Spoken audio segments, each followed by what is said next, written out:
was a journey on its own. I think, so I started off GIIS in 2017, so 5 years ago.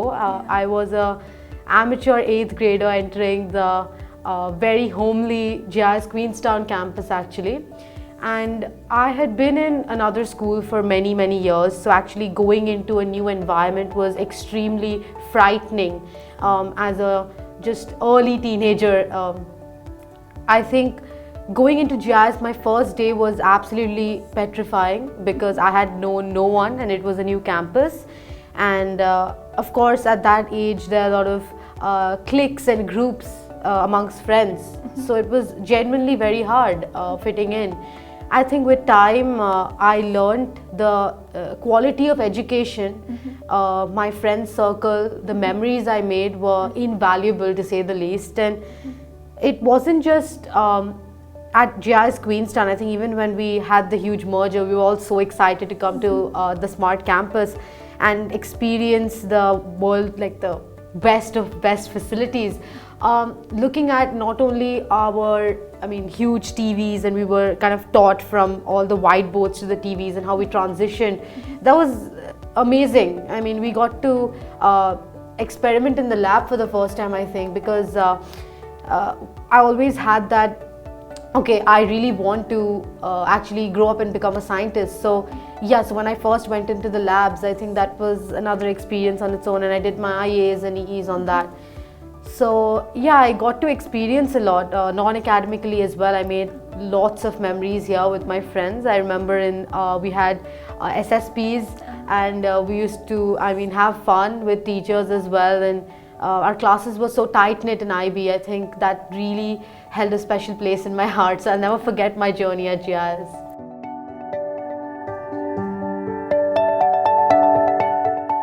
So I had actually done the IGCSEs, and I think my brain was trained in a way to apply concepts instead of memorizing them, which is particularly why I had chosen such a rigorous course like IB. And I was always told it wasn't going to be easy. But when I actually experienced it, it was a ball game of its own. I think not just tiring hours, but the deadlines and just getting through it. I think you really need a strong support system. So I chose IB because firstly the exposure that I got, so not only in the course itself, because IB pushes you to go above and beyond your capabilities, and I discovered so many sides of me that I didn't know. I didn't know I was an efficient communicator. I was good at, let's say, public speaking, and I also didn't know I had many faults, such as I may lack time management skills. But I think throughout the journey you really get to nitpick and hone these qualities, and outside that, I think IB teaches you to take a look in the world outside the textbook. So subjects like TOK, I'd never ever gotten an experience into studying philosophical related concepts, and half of my TOK essay was greatly based on Athenian philosophers and mathematicians, and I got to learn a lot about how it was even before, and how I think time has evolved knowledge, and these concepts you don't really get to experience them outside such curriculums. And of course, another main reason I chose IB was because I really wanted to learn specific subjects like psychology, which wasn't probably available in other curriculums. And I think the way the subjects are taught, or the assessment types, not just book study, it was also, I think, internal assessments, actually having experiments, having to perform this. I think that's what brought out my fervor for research and academia in the long run. So yeah, I think those were the primary reasons I chose IB as a curriculum.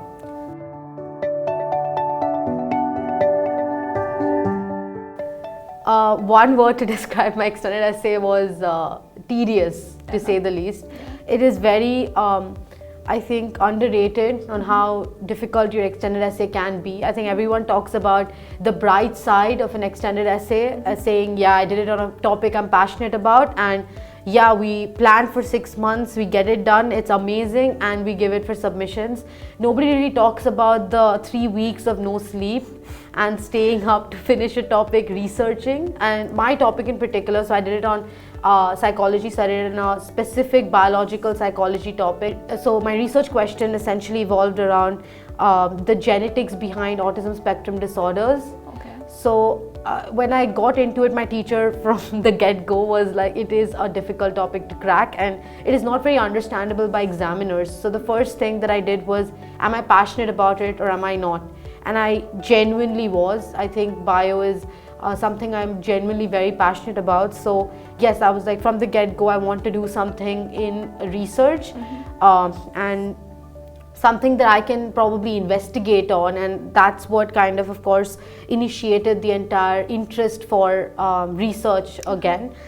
So that was the first thing, my passion for the topic, and then research started, and that was a journey. It was I used to read research papers, I remember, from UCLA hospitals and all that, and it was really difficult to understand, because at the end of the day, these are like PhD level researchers writing very, very complicated jargon in research papers, right? And as a mere 16, 17-year-old with no clinical or research experience whatsoever, it is definitely very difficult. So of course it's about like planning. So my teacher and I, we of course made mind maps on how I shouldn't be trying to overachieve the topic and do more.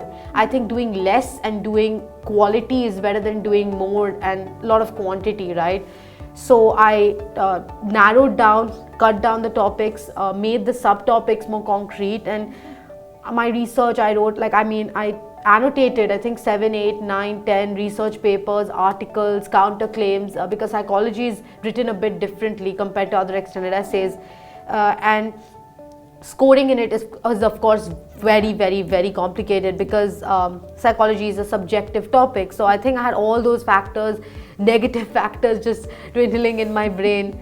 But it was one of the best journeys I've had, because I think we spent 2 weeks every day in our psychology teacher's cabin with all our friends. I mean, we had this tiny close-knit group of people who were doing it in psychology, and we essentially got to kind of interact so closely. Like, if my friends wanted help with their topics, I would help them and they would help me, because just proofreading each other's essays, every single paragraph down to wordings, changing is to an and, I think that's what makes the big difference. And it all came down to that. And I remember when I think it was February 13th or 14th, I think I clicked the submit button. It was just a chapter of my life is over, because it's so like it's giving birth to your own creation kind of. So yeah, writing that 4,000 word essay was genuinely one of the best feelings. And I think doing the extended essay is one of the best parts of IB. I got to learn so much, and I think my knowledge of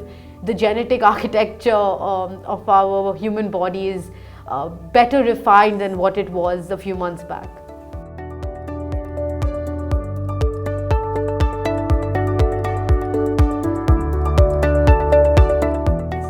I mean, of course, the pandemic came as a shock to all of us, not just me. And I think it's about getting acquainted to the new normal.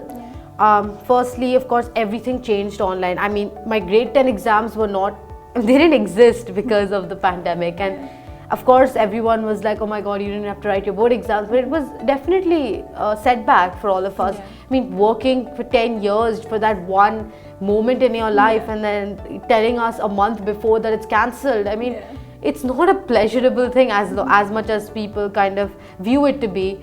I think I spent like 6 months doing absolutely nothing. I think I did a few online events, MUNs, and just like increasing. I mean, that's when I kind of got into, I need to do extracurriculars, and I need to follow my passion, and I need to do something outside academics to kind of make myself more all-rounded, right? So I think that was my eureka moment, some would say. And then I think after that, definitely the pandemic started, we got into IB, everything was online. It's not easy to do IB. I mean, in itself, doing IB classes are a bit I mean, you need to pay more attention, you need to focus more, you need to talk to your teachers, get a lot of, I mean, interact with your class. And it was very lonely, sitting alone at home, having no company. I mean, as much as you don't really talk to your friends in the middle of class, having their mere presence around you is very, very crucial. And 11th, 12th is like a phase in your life which is, because it is so difficult, you require that support. You require your teachers to be around you, just making a few jokes in class, or I mean, looking at somebody do something foolish. I think that's what makes your school life so special and memorable. So I think, of course, we did have those moments. We got used to the online assessments. We even had a few small internal assessment tasks given on Google Classroom. I think we got really used to using our GIIS emails at that point. So yeah, I think pandemic, it changed a lot for us. The way we were taught, the way I comprehend information, the way I remember information is more technology centric now than book centric. So even my notes, they were mostly taken on my iPad, and everything was digitalized. But that's one of the good things about IB. I don't think it relies a lot on non-book, like non-technological related things, right? So even your IAs is all written online. So I think the course itself again prepared us to, I mean, I wouldn't say for the pandemic, but it prepared us to take on such a hurdle coming our way. Life. Yeah.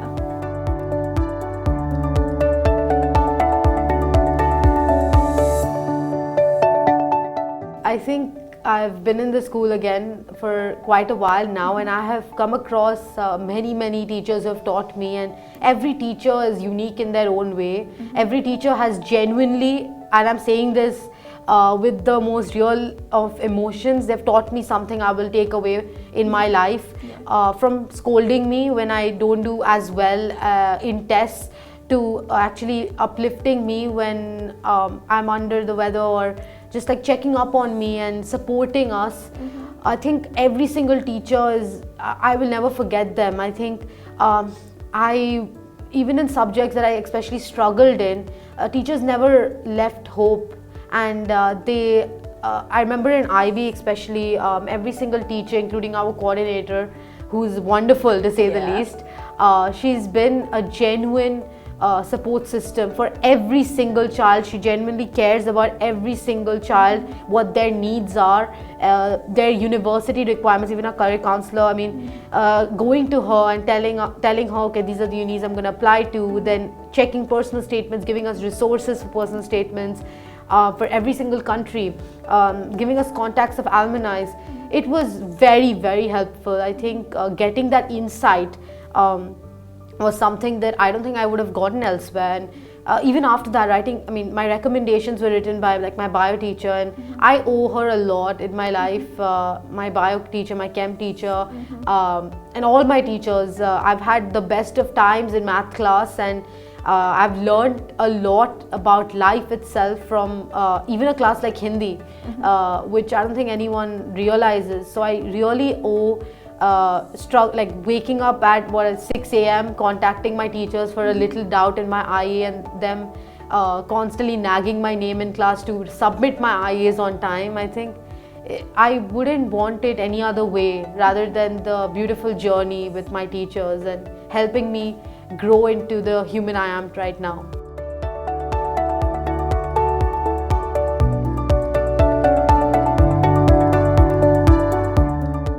I wouldn't say that I'm passionate about, let's say, one thing. I do have a lot of things that I'm interested in. I'm extremely passionate about a few, and I'm a bit less passionate about a few, but from the get-go I wanted to explore, because I was a very curious person by nature, and I wanted to not only dive into the world of arts, but I also wanted to have a go at leadership, or like clubs, societies, organizing events.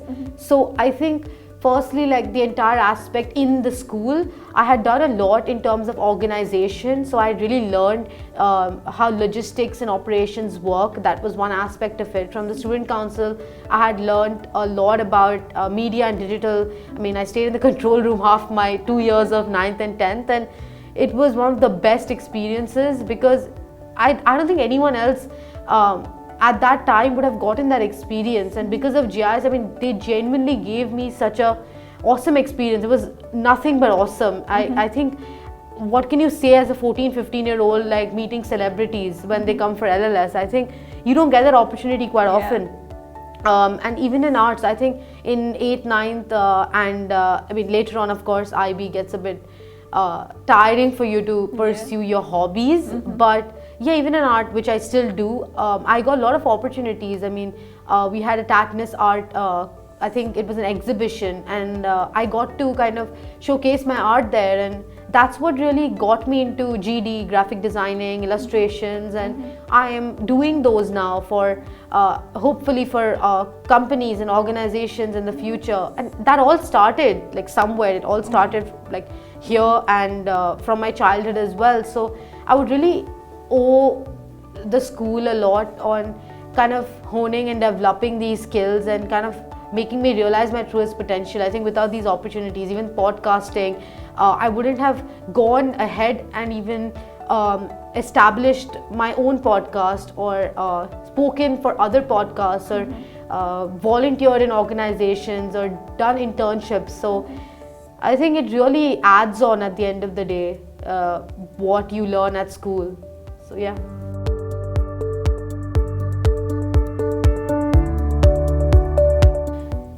So as I mentioned, I think GIIS was amazing in the way that they provided the opportunities. I think we used to get, I'm not exaggerating one bit, my GIIS was filled every single week with events, and webinars, career counseling opportunities, everything. I think they make it very available to you. Now it's up to you whether you want to, I mean, grab on that opportunity and pursue it further.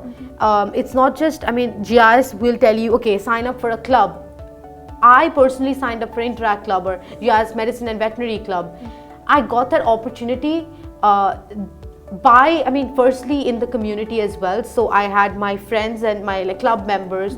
So we made that opportunity for ourselves as well. So firstly, it's about how to utilize that opportunity, I think, which GIIS provides us, and then making the most out of it. So we had the Company of the Year competition as well, and that is something GIIS provided to us. But at the end of the day, we worked on our product ourselves, we worked on our company ourselves, and even making the videos for the commercial, etc. GIIS has been there. I mean, when I wanted to use the control room or the TV studio like we are, there was staff always available. There was staff always available to host the events. The facilities were amazing. If I wanted to book the auditorium for one day for an event, it was always there. It wasn't that I had to go elsewhere. It was in the school. I think that's what makes it so accessible and convenient for students like us to actually excel at GIIS. So I think it's everything. It's about how you make the most of the opportunities that are provided to you. Okay, so I'm going to University College London. Thank you.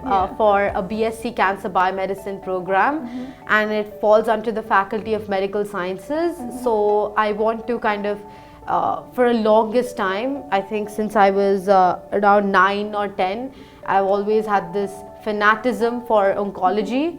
And initially, of course, when you speak about oncology, you talk about normal practicing clinical medicine. But I soon realized that I had a knack for academia and for research, because I don't really want to cure the patients, I want to cure the disease. So that's when my whole interest arose, and I applied for this program, which I found out from the internet, surprisingly. I mean, I was on one of the social medias and I was scrolling. It's a very funny story, and I saw one of these people kind of apply for one of the courses, and I was very stunned, because I genuinely thought to myself, I had never come across cancer biomedicine, especially at such a prestigious university. And I think I hopped on, hoping for my chances to get in, and thankfully, touch wood, we did. And I'm glad to be going to university, starting a new chapter in my life, and actually pursuing and taking further my interest for bio and chem in the future.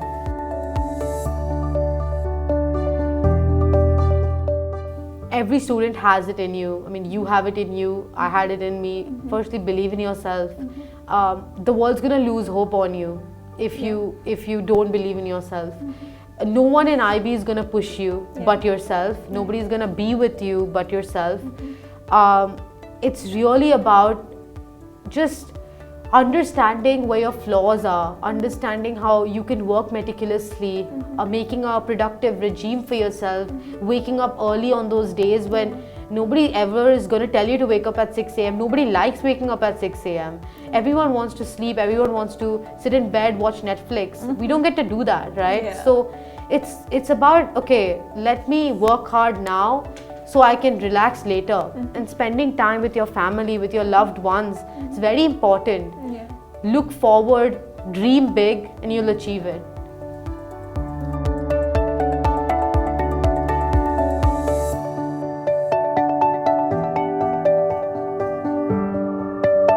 My most favorite subject is, of course, biology, and I dislike physics to the core. So yeah.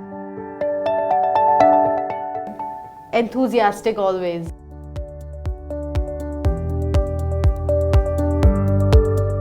Graphic designing or like marketing per se. So yeah, just GD, illustrations, animation. I love learning languages. So yeah, I'm currently learning my properly learning my 5th and 6th language, and going on to hopefully become a linguistic superstar one day. The times when I met Amir Khan in 8th grade, I got his autograph. I will never forget that. Yeah, so that was genuinely, for of course personal reasons, the best moment of my life. Yeah. Genuinely, I'll miss the teachers. I think I'll always keep in, of course I'll keep in touch with my friends and everything, but I mean, after a while you genuinely probably start losing touch with your teachers and the moments in class. I really will miss all my teachers a lot. I think I love them to bits, to say the least, so I'll really miss them. I think creativity and innovation. I think I'm a very creative individual, and I think that describes me to the T. Firstly, it is photographic memory. I really need it as a upcoming medical sciences student. Another one is telepathy. I want to be able to read people's mind, and invisibility when I want to stray away from assignments and deadlines. Of course, it's my dad, my mom. Of course, they've played a huge role in my upbringing. Other than that, probably one of the greatest scientists, Marie Curie. I think she's a genuine inspiration for women like me who wants to get into science and excel in the field of research. So yeah.